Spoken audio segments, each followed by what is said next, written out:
time now to look at our asparagus, and it's been a long time since we have looked at these guys. So if you've only planted them this year, then the chances are that you've only got one or two of the ferns that have actually managed to come up. If, however, you've got some older plants like I have, then it should be that you have more to cut back. But today we're going to be looking at cutting them back and then also feeding the bed. I also have some weeding to do in my bed.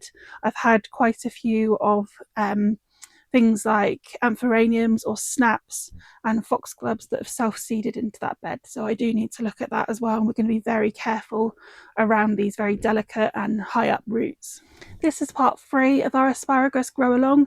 However, if you haven't managed to join in yet, then it is a good time to order your crowns and plant them between now and March. So do have a look at videos 1 and 2 and see if you can grow some asparagus on your garden or allotment as well. Asparagus is ready to start cutting back once we start seeing these ferns starting to turn with the weather and starting to die back. And at that point we want to start taking them right back down to the soil level.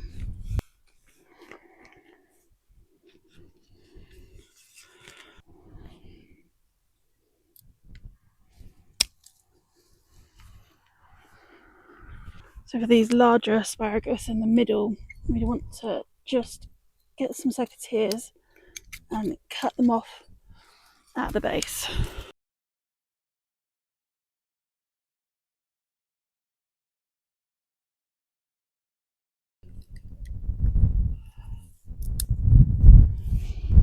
That's all the asparagus cut down, so the next thing I'm going to do is just weed the bed, which I'm going to do by hand initially.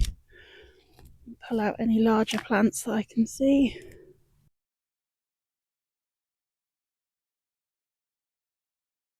So we've removed as many of these weeds as we can by hand, and I'm going to very carefully go in with the hoe.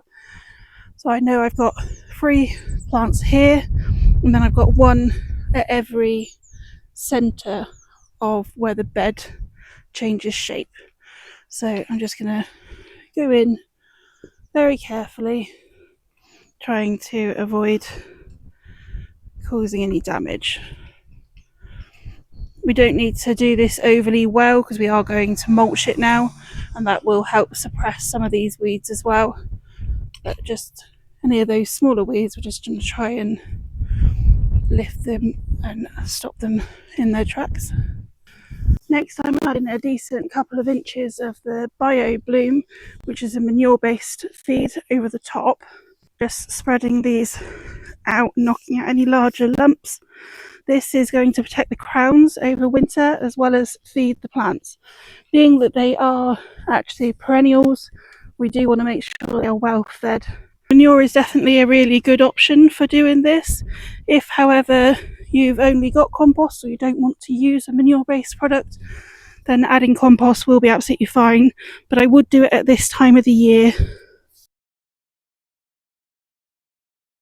So that's the bed all fed, and you can see there's some white lines, and that's just some fungi out of the feed.